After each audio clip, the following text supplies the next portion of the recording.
honors the legacy of one of Antioch's most renowned alumni. We facilitate learning, dialogue, and action to advance social justice. The CSKC Center, as we like to call it, is the center of Antioch College's core area of practice: deliberative democracy, diversity, and social justice. Through this practice, we explore, develop, and apply the principles of inclusive, democratic, just action, and governance. We work openly and respectfully with conflict, adversity, and contradictions. We respect values and beliefs.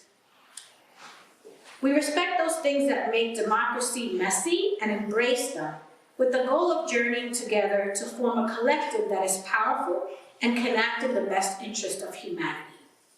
The CSKC Center develops and will host this year community courses, cultural events, workshops, and discussions for the campus community and beyond. This year, our focus will be Getting to the Root, a racial justice and community organizing 2-day intensive workshop offered to Antioch College and the broader community. Strengthening our prison justice initiative, working with local leaders to develop the types of programs that lead to self-determination and the dismantling of the prison justice system.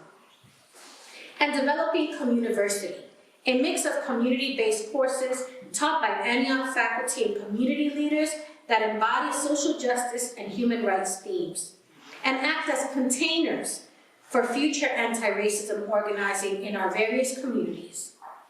As many of you have inquired, the CSKC Center will continue to host our Social Justice Symposium, our King in Nonviolence Institute, the annual Coretta Scott King Luncheon, and of course, our Honorable A. Leon Higginbotham Distinguished Seminar Series. We hope you join us in being active and purposeful as we continue to fight for voting rights in this nation, and that as you listen to the readings, you think about, how can I be an agent of change and transformation?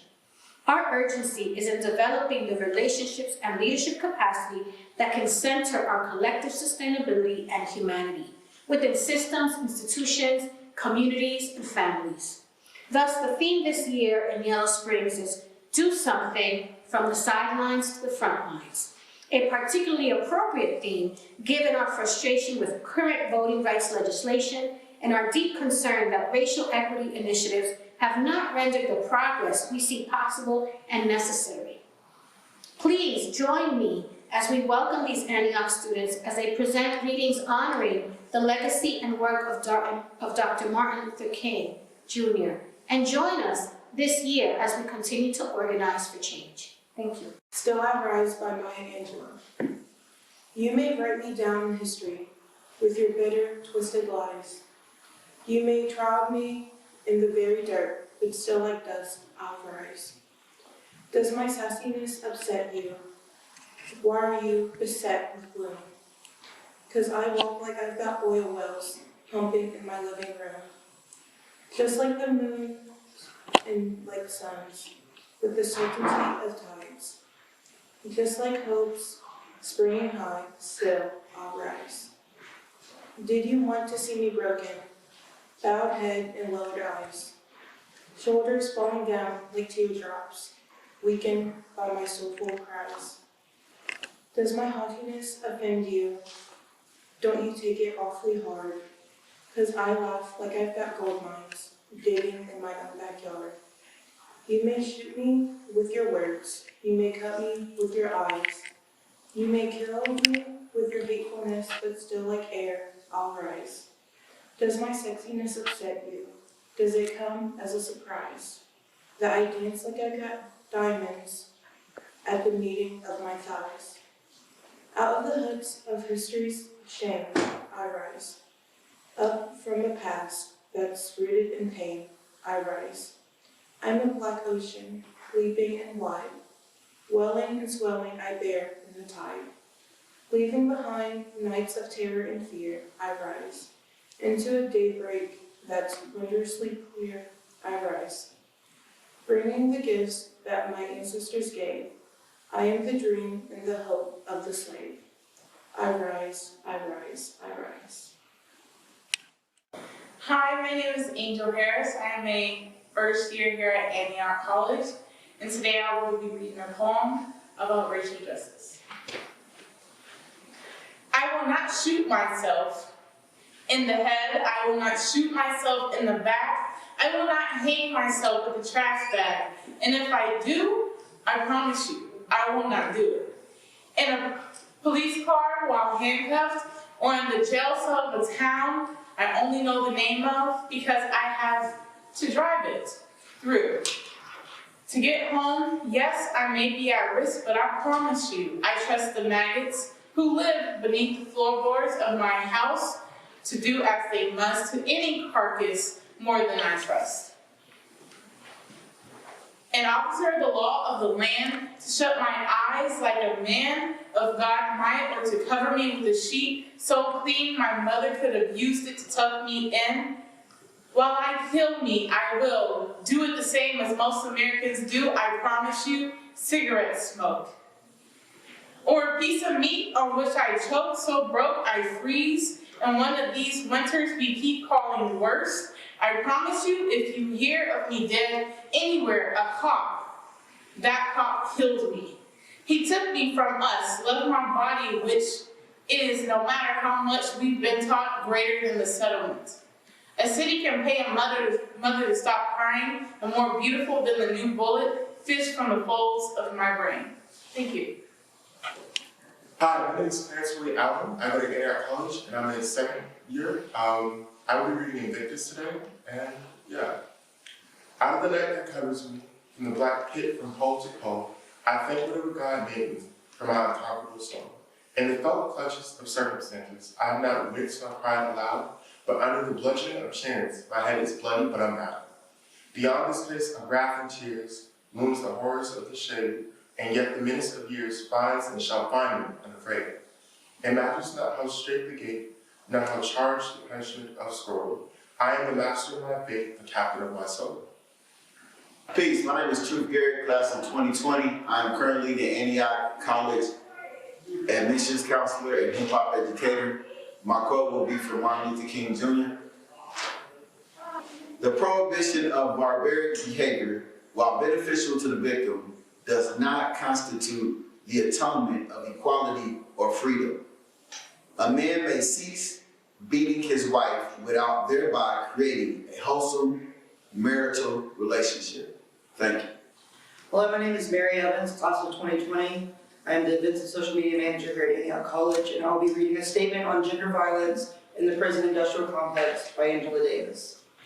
In 2002, Angela Davis's organization, Critical Resistance, and fellow abolitionists in Insight, Women of Color Against Violence, wrote a statement calling on social movements to address both state and interpersonal violence with numerous signatories, including the California Coalition for Women Prisoners. They defined abolitionist feminism and its vision of a society based on care and not punishment. We seek to build movements that not only end violence, but that create a society based on radical freedom, mutual accountability, and passionate reciprocity. In this society, safety and security will not be premised on violence or the threat of violence. It will be based on a collective commitment to guaranteeing the survival and care of all peoples. We call social justice movements to develop strategies and analysis that address both state and interpersonal violence, particularly violence against women. Currently, activist movements that address state violence, such as anti-prison, anti-police brutality groups, often work in isolation from activist movements that address domestic and sexual violence. The result is that women of color, who suffer disproportionately from both state and interpersonal violence, have become marginalized within these movements. It is critical that we develop responses to gender violence that do not depend on sexist, racist, classist, and homophobic criminal justice systems. It is also important that we develop strategies that challenge the criminal justice system that also provide safety for survivors of sexual and domestic violence. To live violence-free lives, we must develop holistic strategies for addressing violence that speak to the intersection of all forms of oppression.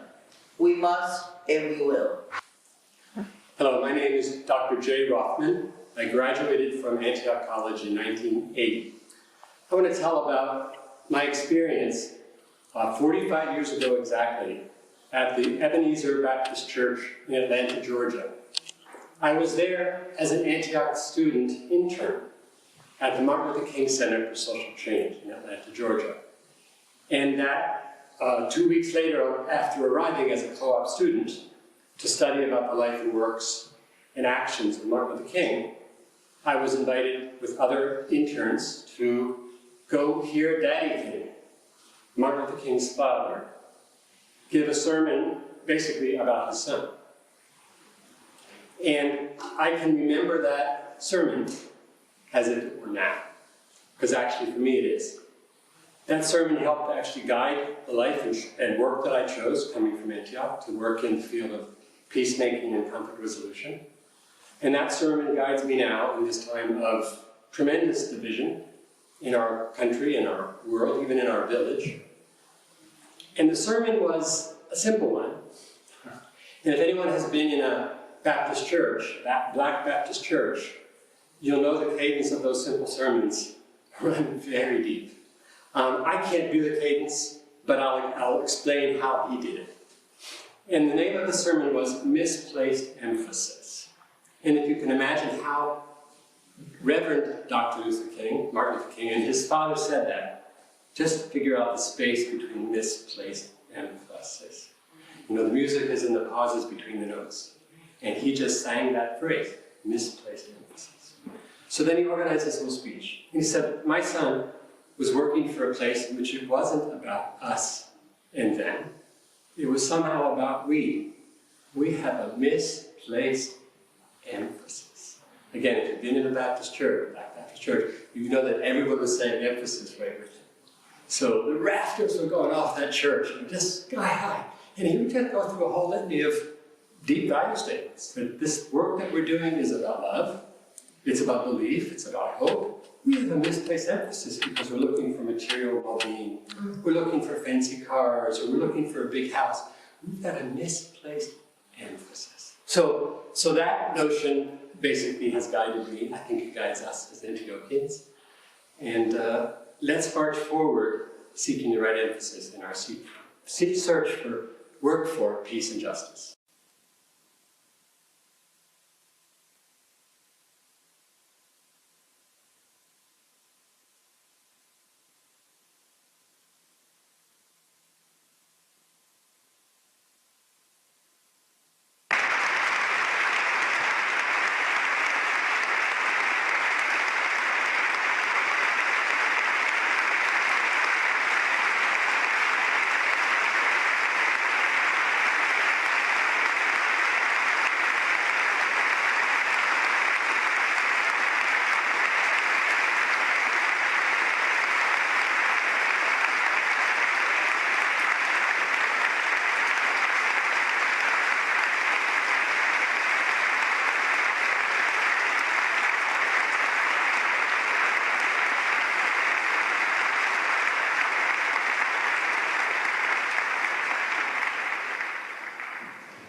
Thank you, Mr. Noor, Dean Ford, Dean Glimp, gentlemen of the graduating class of 1968,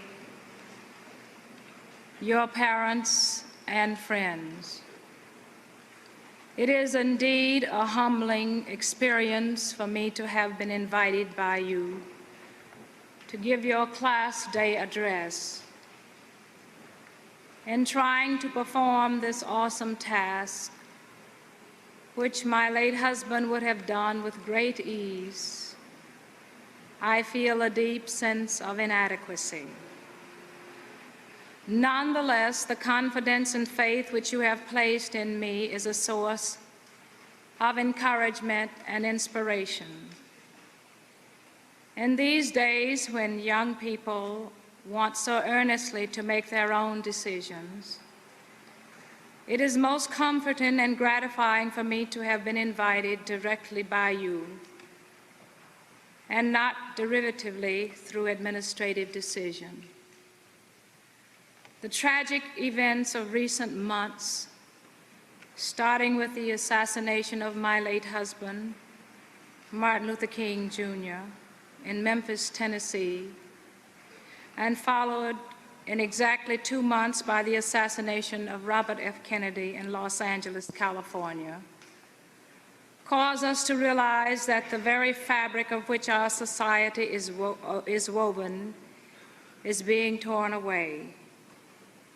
These men have been eulogized as great men, as loyal Americans and dedicated servants of humanity. One black and one white, both young men, both devoted fathers and husbands. By profession, one was a minister who sought to change society by moral persuasion through love and nonviolence. The other was a political leader who sought to change society through the political process. Both methods are necessary and highly legitimate. These two men addressed themselves to the burning issues of our times. They spoke out against great evils in our society: racism, poverty, and war. They were great and effective actors on the stage of history. They played their parts exceedingly well, thus inspiring millions. They are part of that creative minority which helped to move society forward. As young people, as students, your lives have been greatly affected by the loss of these champions of freedom, of justice, of human dignity and peace. In a power-drunk world where means become ends and violence becomes a favorite pastime, we are swiftly moving towards self-annihilation. Your generation must speak out with righteous indignation against the forces which are seeking to destroy us. The student today is not the carefree, frivolous young person of yesterday's college novels. And decisively, he is not the acquisitive careerist we bemoaned as members of the silent and apathetic generation. Today's student is a serious-minded, independent-thinking individual who seeks to analyze and understand the problems of society and find solutions to these problems which are in keeping with the highest traditions and values of our democratic system. His response to the challenge of the crucial period in the history of our nation and the world is indeed a sobering influence on all of us. What we have seen in the way of student protests is in large measure a reaction to a status quo establishment-centered institutions of which students feel have allowed them little or no voice in policy-making decisions. This conflict between students and administration has often been improperly interpreted by the media, giving the impression that only a few leftist militants are making trouble. This is tantamount to skirting the real issues involved. Today's student is now recognized as a significant political actor with amazing power to influence the course of societies all over the world. In many ways, American students have now, with all their innocence and open generosity, become the prodding conscience to those in power and those aspiring to it.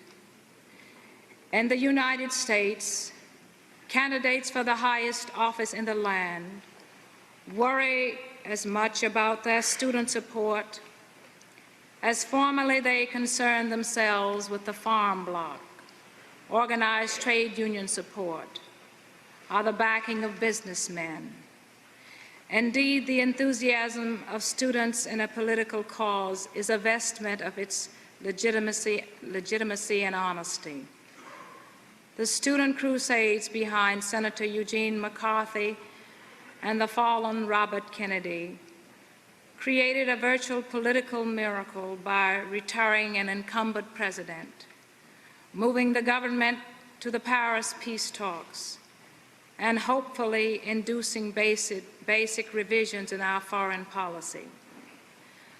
The political scene in our country has never been so marked by student action, and it is not reckless to predict that this is no apparent phenomenon, but a fundamental shift in social patterns that will distinguish this era from others past.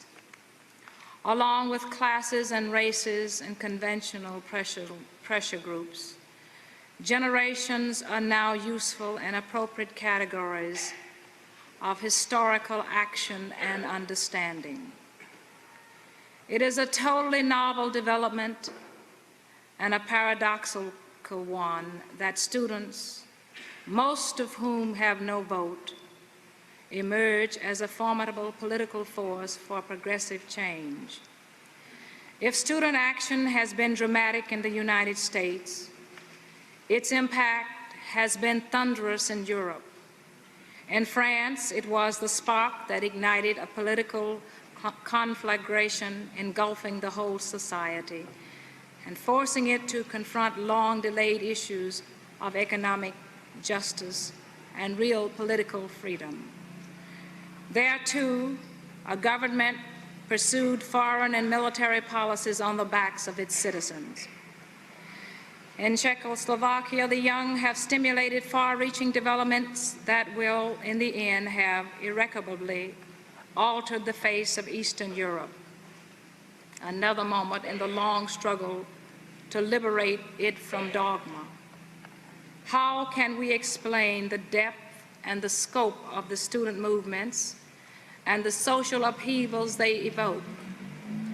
I think it must be seen that in the swiftly evolving technological societies of today, students, faculty, and all intellectuals are playing a new role.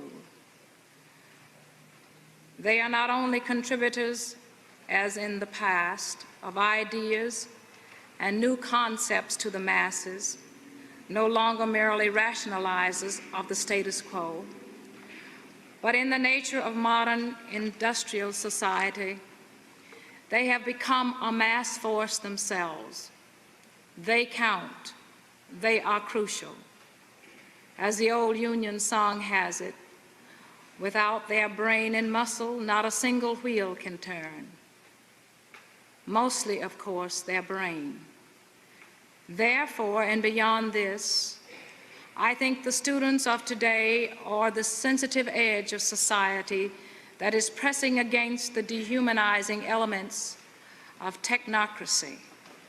Human personality and values have been in a losing war with the impersonal operation of a rapidly evolving complex society. We are a nation incomparable in wealth and power, but impoverished spiritually and psychologically. Our activities generate a bewildering array of material goods and no satisfactions. Our machines have grown so large and we have become so small. We no longer ask for what purpose they are made. Instead of a flowering of personality, with the decrease in heavy labor, there is such a loss of identity and growth of alienation that the distinctiveness of individuals has become blurred and homogenized. My husband frequently warned us of a trend toward what he called the thingification of people, a thing-centered rather than a person-centered society. Why have students been more sensitive to this assault on personality? This generation is practically the first to be brought up in the modern child-rearing philosophy, according to which each child is an individual. They were encouraged and stimulated to be independent, assertive, and individually creative. This was the thesis of countless child-rearing books. It may be Dr. Spock's real conspiracy.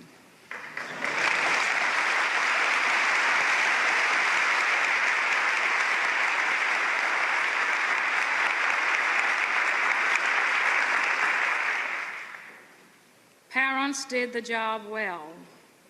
Children no longer looked upon authority as sacred and beyond criticism, or upon themselves as submissive and conformist. Yet when they moved into the larger society, it had less room for individuals. It had computer numbers for each and rules old men had made in a distant past. When they became restive, they found themselves locked in a philosophical cage of prejudices and rigid standards. Finally, a clash was inevitable between their creative drive and the stultifying system. The student protest is a demand for decent human values and individual expression as the impersonal and increasingly computerized society intensifies regimentation and standardization in people and things in the home, school, office, in recreation and culture. As an additional irritant, the intellectual maturity of young people is incomparably greater in this generation than in the past. But they, like the bourgeoisie in the pre-revolutionary France, are excluded from any participation in decision-making. These are some of the conflicts in their lives, in all of our lives. In this period of social, political, economic, and religious transformation, not one of us can be spared the luxury of withdrawing from the arena of action. As members of the family of mankind, we have an inherent moral responsibility to become participants in the greatest creative venture in the history of our world, that of remaking, reshaping, yes, restructuring our whole world order. Each one of us is being called to help save our society and the world from destruction. Legitimate questions may be raised about students' tactics and forms of protest. However, it would be folly to overlook the prophetic essence in the demands they are voicing. Most especially, it is unseemly for us to think that the agitation in Prague is beneficial and the agitators at home should simply and quickly shape up.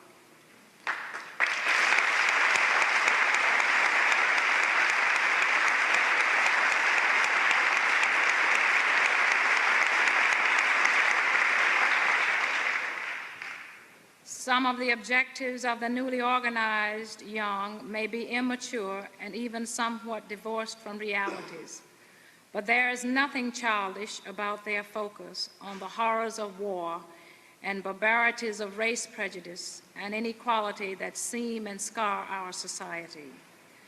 Some students may foolishly rationalize excesses in drug consumption and sexual freedom, but if this were all they championed, their cause would long since have withered into a peculiar isolated sect, without influence or numbers, and also without threat. But the rational essence in their protest has aroused sympathetic chords in large elements of the population who also want an end to war, to inequality, and the fragmentation of personality. None of us want to live in a computer dynasty as programmed people. We must all begin to question the experts. They have not really been right. No abundance of material goods can compensate for the death of individuality and personal creativity. This, it seems to me, is what student protest is saying, and I am listening with an open mind because I have children who will live their lives in the emerging society, and it matters deeply to me how they will live. For me, as for millions of Black Americans, there is a special dimension to our national crisis. We are not only caught up in all the evils of contemporary society, we are its lowest and most deprived component. For most of us, this is not a society of abundance, but a society of want. We are not newly victimized by the loss of identity and alienation. We have suffered an imposed heritage of exclusion and frustration for generations. Our future is doubly bleak as we face the unabated racism and deepened deprivation reserved for Black Americans. It is extraordinary how well poverty has been concealed in the United States. For 25 years or more, government leaders have boasted of economic progress and the miracles of production the nation accomplished. Yet few people have heard the groans of 35 million poor, Black and white. Black youth are commonly depicted today as dangerous, carrying firebombs in their hands and hatred in their hearts. Who noticed before the fact that their hands were idle, their pockets empty, their hopes frustrated, and their hearts broken by indifference and contempt? Everyone is aware that a relatively few young Negroes have resorted to violence. But how many know that the unemployment rate for Negro youth in major urban centers has soared between 35 and 50%. They live in squalor in slums. They are cheated in education. They cannot hope for normal married lives, and they can expect more disease and earlier death than their white counterparts. To be a Negro in the United States is to be the victim of a system of deprival in a context of personal humiliation. I do not speak impersonally. I was reared in second-class citizenship and have known the sting of humiliation in countless days of my life. The Poor People's Campaign in Washington was conceived by my late husband and the staff of the Southern Christian Leadership Conference as America's last hope to deal with the twin problems of racism and poverty. The poor in this nation are entitled to a job or an income. Fewer people realize that our present tax and welfare structure is such as to encourage the wealthy to speculate and the poor to vegetate. If a rich man wants to speculate, he is encouraged by preferential capital gains and loss provisions, which give him a 25% cushion against losses and take less than half as much on his normal earnings. But if a poor man on relief take a part-time job, he had until very recently to pay 100% tax on his earnings in the shape of dollar-for-dollar reduction in his relief allowance. Even now, after a belated reform in the welfare system, a poor man on relief, after his first $30 a month in extra earnings, must turn back to the Treasury 70 cents on the dollar, while the rich man need pay the Treasury only 25 cents of every dollar he wins on the market, even when his normal income tax rate is more than 50%. Such is the topsy-turvy morality of the Internal Revenue laws. Our Congress passes laws which subsidize corporation farms, oil companies, airlines, and houses for suburbia. But when they turn their attention to the poor, they suddenly become concerned about balancing the budget and cut back on funds for Head Start, Medicare, and mental health appropriations. The most tragic of these cuts is the welfare section to the Social Security Amendment, which freezes federal funds for millions of needy children who are desperately poor but who do not receive public assistance. It forces mothers to leave their children and accept work or training, leaving their children to grow up in the streets as tomorrow's social problems. The accented oppression of the Negro has given rise to a difference in the demands and goals of Negro students from those of white students. Negroes have quantitative demands.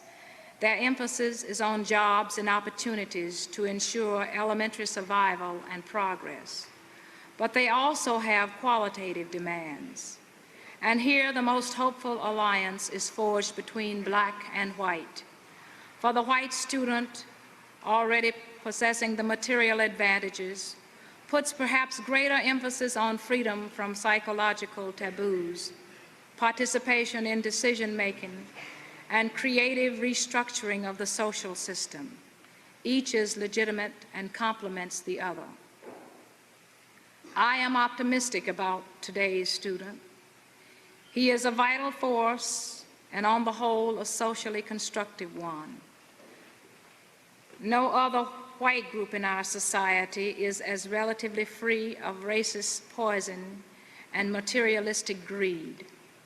No other group is more committed in its implacable hostility to the terrible war we are fighting against a small and outclassed people. The generation gap is a positive thing if it separates evil ideologies and customs of the past from the freedom spirit that animates much of the contemporary student movement. The young understand this society better than their elders think, and better perhaps even than their elders themselves. They listen to the preachments of authority on behalf of order against violence, and they know that the order evoked has been the very order which has done systematic violence to the poor and the colored for centuries.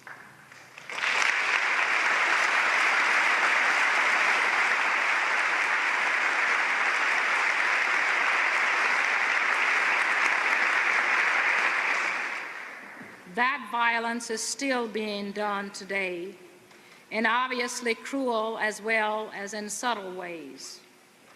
And so I must say that many of the young feel as I do, that official responses to the frightful and to the personally painful assassinations of these past months have been inadequate. Has not power heard the grim tidings, the anguish from the ghettos, the rural slums, the battlefields abroad, the violence which periodically shocks us in a reflection of the violence to which we have become immune? It is a reflection of the violence our media celebrate. It is, I say, with all due respect to the office of the President of the United States, that even intense prayer and a new commission of notables will not ease the violence in our lives.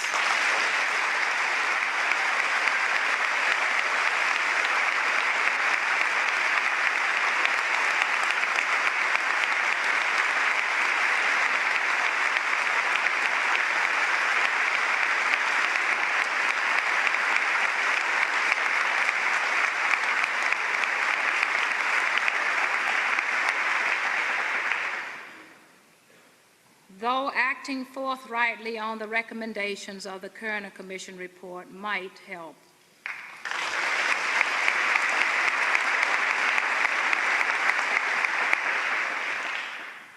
this is no time for business as usual, and strengthening the police is business as usual. A tired and false answer. In the passions of recent weeks, I sometimes think that the best of our young do not always understand the extent to which our great universities are authentically the most liberal of our institutions. But the universities, too, must face up to some very hard questions that they have thus far avoided.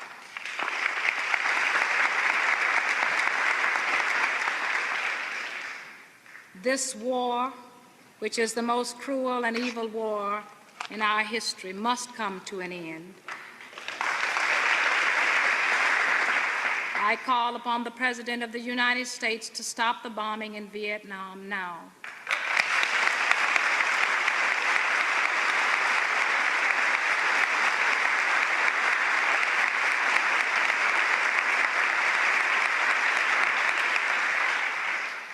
This war and the cries of the hungry and the young who have made these their causes, however, will not let them rest, and that is good.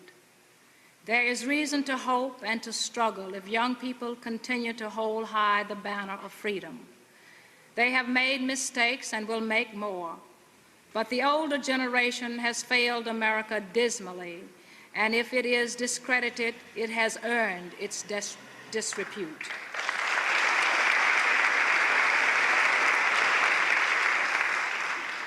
It is time for both fresh ideas and new leadership to come forth, because without it, our society is on sinking sand.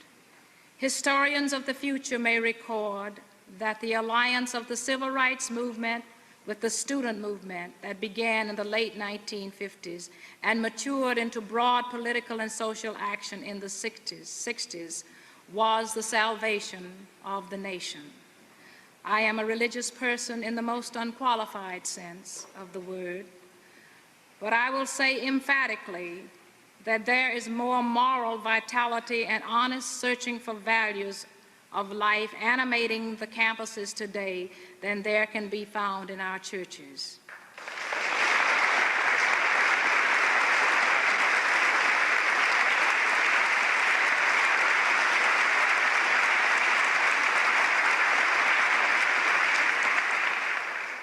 The world is in dire need of a spiritual awakening which will make those eternal values of love, justice, mercy, and peace meaningful in our time. Finally, in struggling to give meaning to your own lives, as students, you are preserving the best in our traditions and are breaking new ground in your restless search for truth. With this creative force to inspire all of us, we may yet not only survive, we may triumph.